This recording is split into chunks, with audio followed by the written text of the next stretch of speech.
showtime!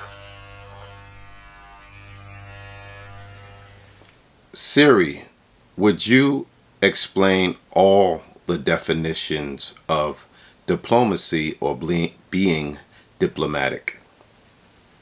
Diplomacy is the art of conducting negotiations, forming alliances, discussing treaties, and reaching agreements. It is also the use of tact to gain strategic advantage, or to find mutually acceptable solutions to a common challenge.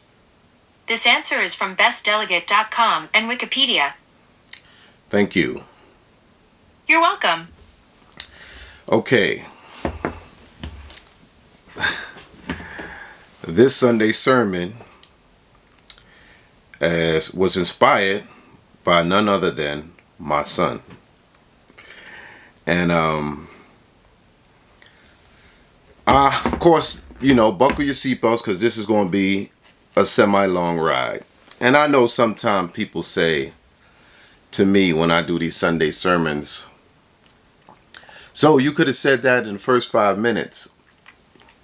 Let me explain something to you guys. One, I can't get these type of jewels from just any other travel YouTuber. Y'all not getting these jewels from nobody else. So thank the Godfather International Zoe. I try to tell or give the message in story form because when you hear a story, it helps you remember. You get involved. You envision what someone is speaking about. And you don't want to miss the blessing and the lesson. So let me take my time and explain to you how I got to this title, which is sometimes diplomacy better fits the narrative than honesty. And this is what I sent to my son. And let me tell you how we got to that. Okay. Y'all know I've been traveling like for the last 5 years. And for the last 5 years, my son has been taking me to the airport and picking me up from the airport for the most part. And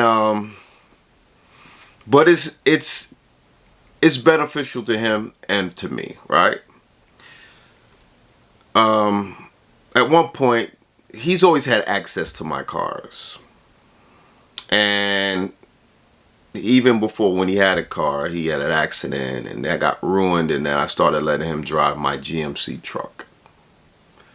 So he would drive that a lot, and he got in an accident with that and it got totaled. I might have gave it to him, but the fact that I didn't have another car, now I usually drive a BMW, and he's driven all my BMWs, and he's had an accident in almost all of them as well, but he hadn't totaled any of them.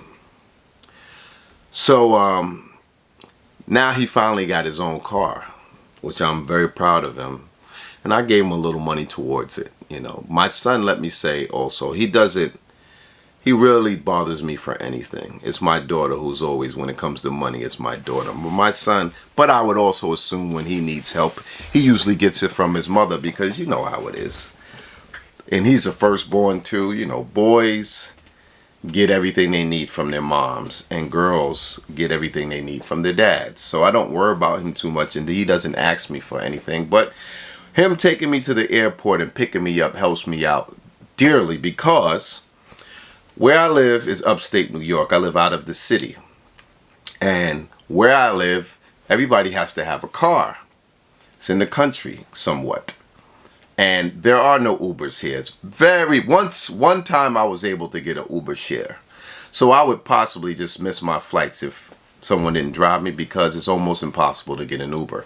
Even when I have no option but to get an Uber, I still have to drive to where my son lives and get an Uber from there because there's no Ubers where I am. So I greatly appreciate him taking me to the airport and picking me up. But I also had to explain to him, you're my son. I don't have anyone else up here to help me in regards to that. And whenever you need anything, as your father, I'm always there for you. So it's almost expected, right?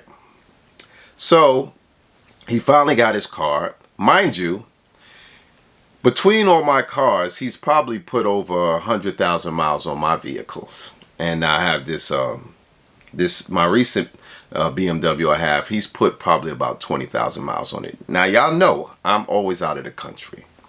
So he takes me to the airport, and he had the luxury of driving around in my car, him, himself, his friends, his girlfriends, make music videos in my car, everything. So, so I don't feel so bad, and I'm not the type of person that would be like, you can't drive my car. You know what I'm saying? That I feel like that would be some sucker-ish if I have him drive me to the airport and pick me up at the end of the month or every 2 months and told him he couldn't drive my car. So he has access to my car. And I understand that he put a lot of miles on my car. So he has his own car now. And I'm trying to park my car at my house. I don't want to park my car at his house where he lives because it's not as safe. He has to park it on the street, or he has to park it beside other cars in the parking lot where he lives. Totally different than parking it in your own driveway.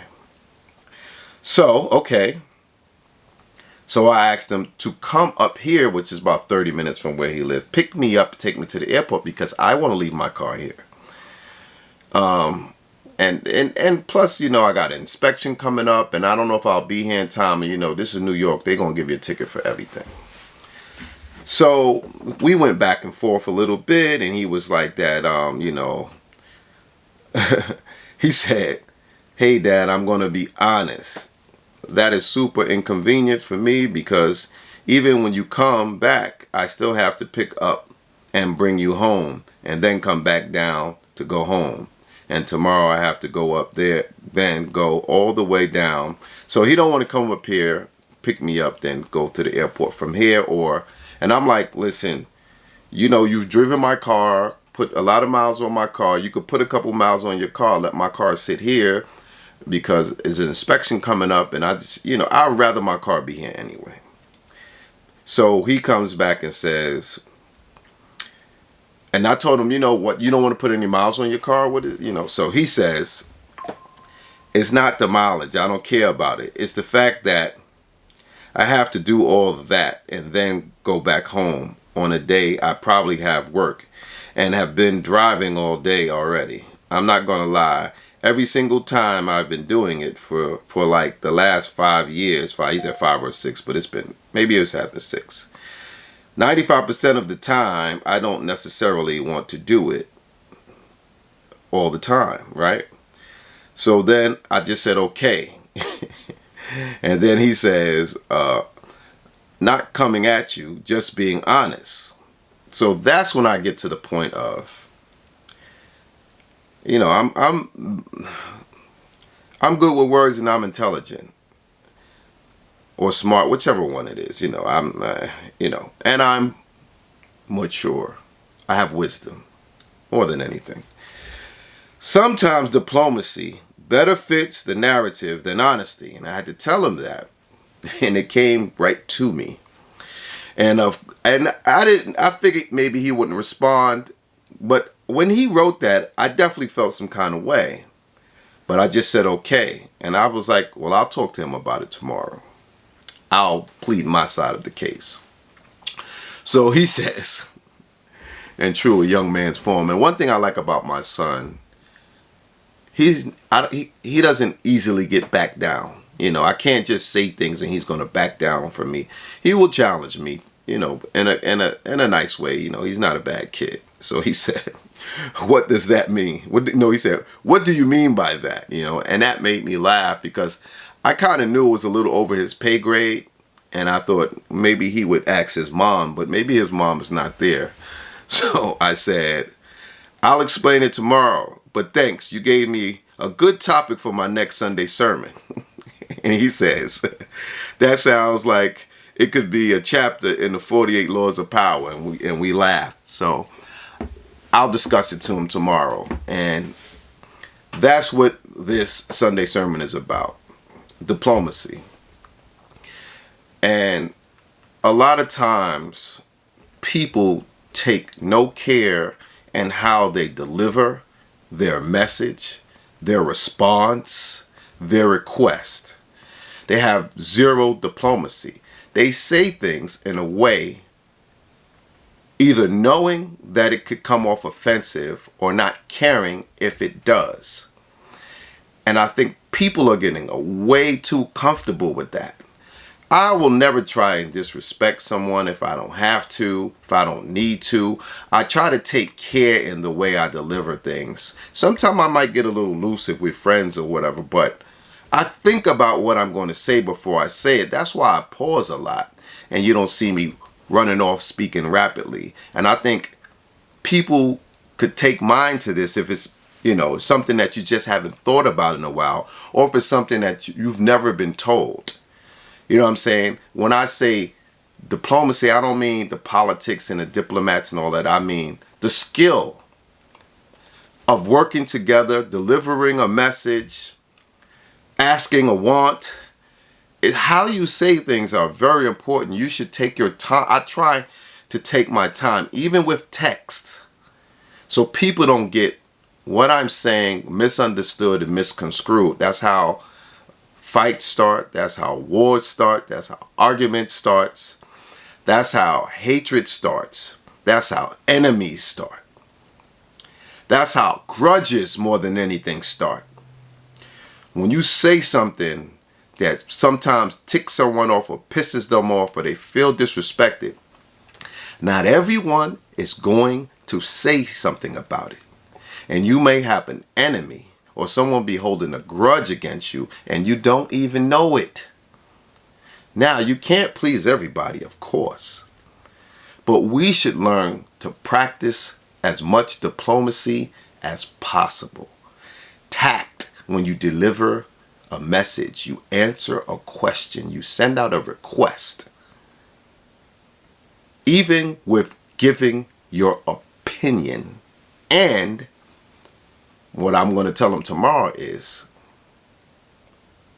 don't nobody really care about your honesty unless they specifically ask you to be honest. People think that alleviates them from being disrespectful, being short, and being unkind because they're being honest. Sometimes you can take your honesty and shove it up your you-know-what. So don't think that you're relieved from your responsibility just because you were being honest, especially when someone didn't ask for your honesty. So that's why I said in this situation, sometimes diplomacy better fits the narrative than honesty. And I hope you guys get something from that. I hope you guys making videos on YouTube. I hope you guys leaving comments on videos on YouTube. Consider that when you're responding, when you're commenting, when you're sending a message, when you're asking. Think about diplomacy. Peace. Sunday Sermon International. So love is love, life is life, loyalty is priceless. Subscribe, snitches. Are you not entertained? Are you not entertained?